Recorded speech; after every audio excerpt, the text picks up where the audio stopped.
Hello everyone, मैं मानसी गुप्ता अपने YouTube channel में आपका स्वागत करती हूँ। कैसे हैं आप सब। आज बात करेंगे UGC net exam paper first unit first की।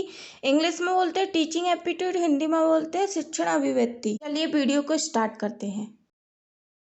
आज का जो इम्पोर्टेंट टॉपिक है वो है शिक्षण के चर। इसे ध्रुव भी कहते हैं चर को।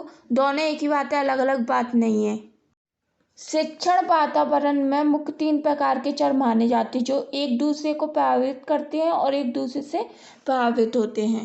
फर्स्ट है स्वतंत्र चर, इंडिपेंडेंट वेरिएबल्स। सेकंड है आश्रित चर, डिपेंडेंट वेरिएबल्स। थर्ड है हस्तक्षेप चर, इंटरवीनिंग वेरिएबल्स। स्वतंत्र चर कहते हैं शिक्षक को, आश्रित चर कहते हैं छात्र को, हस्तक्षेप चर कहते हैं वो है सिलेबस या पाठ्यक्रम को।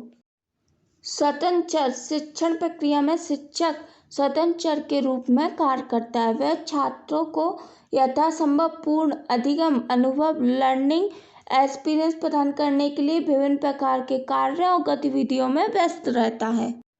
स्वतंत्र चर किसको माना है? शिक्षक को।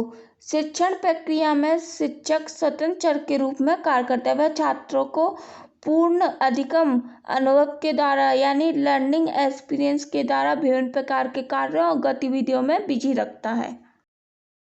आश्रित चर, आश्रित चर किसको कहा गया है? छात्र को।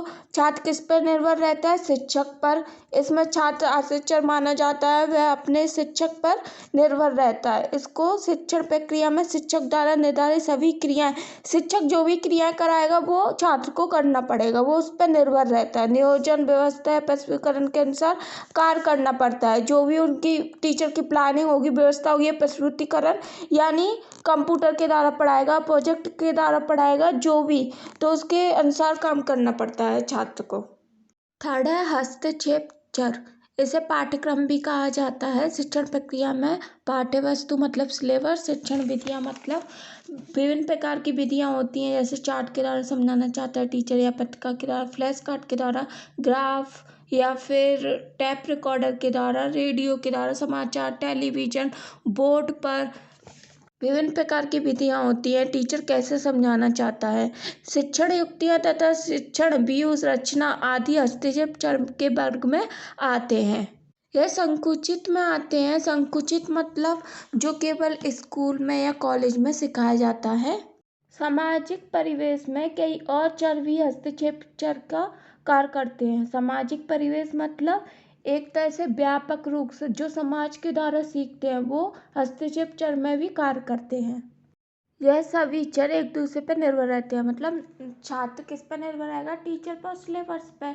और शिक्षक किस पर निर्भर रहेगा? छात्र पर, सिलेबस पे। और सिलेबस छात्र और टीचर के बिना हो नहीं सकता। ये एक दूसरे पर निर्भर रहते हैं, एक दूसरे के पूरक होते हैं और सम्मिलित होकर शिक्षण प्रक्रिया को पूर्ण करते हैं। जैसा कि एक चिकित्सा सबसे पहले रोगी का निदान करता है या पहचान करता है उसके बाद में उसका उपचार प्रारंभ कर देता है और उसके बाद में समय समय पर उसका अवलोकन करता है, वैसे ही एक शिक्षक द्वारा किया जाता है।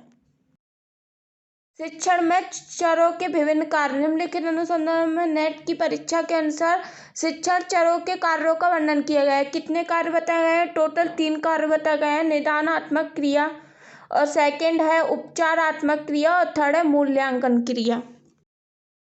फर्स्ट निदानात्मक क्रिया। यह कार्य इस मान्यता पर आधारित है कि हर छात्र अद्वितीय यानी यूनिक है। इसमें शिक्षक की भूमिका ज़्यादा सक्रिय रहती है। वह पाठ्यवस्तु और छात्र दोनों को ही ध्यान देता है तथा इस बात पर भी ध्यान रखता है कि छात्र को क्या आता है और क्या नहीं आता। निदानात्मक क्रिया में इसमें शिक्षक की भूमिका ज़्यादा सक्रिय रहती है। वो पाठ्यक्रम यानी सिलेबस को भी देखता है और छात्र को भी देखता है, दोनों पे ध्यान देता है। और छात्र को क्या आता है क्या नहीं आता वो भी शिक्षक को देखना पड़ता है।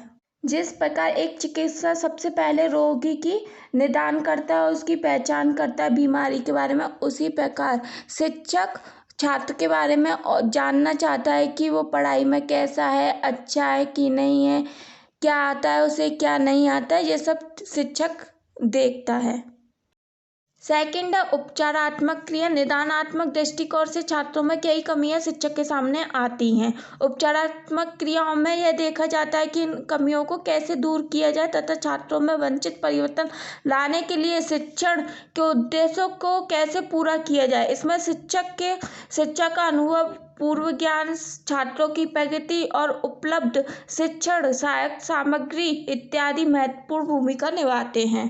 निदानात्मक दृष्टिकोण से शिक्षक छात्रों में कई कमियां देखते हैं, उन कमियों को कैसे पूरा किया जाए और जो छात्रों में वांछित परिवर्तन है वो शिक्षण के द्वारा, शिक्षक के उद्देश्यों के द्वारा कैसे पूरा किया है। इसमें छात्रों का अनुभव, पूर्व ज्ञान जो पहले का ज्ञान है, छात्रों की प्रगति, छात्र किस टाइप के है, उसमें उपलब्ध शिक्षक सहायक सामग्री इत्यादि महत्वपूर्ण भूमिका निभाते हैं।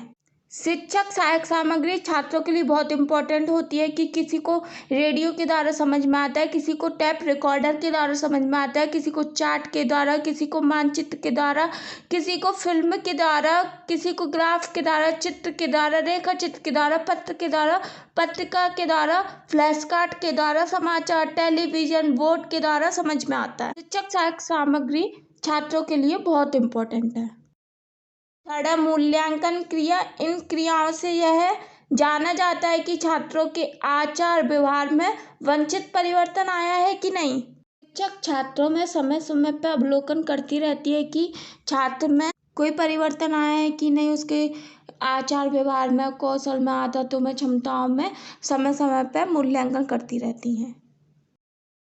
आज मैंने बताया शिक्षण प्रक्रिया में 3 चर होते हैं: स्वतंत्र चर, आश्रित चर, हस्तक्षेप चर।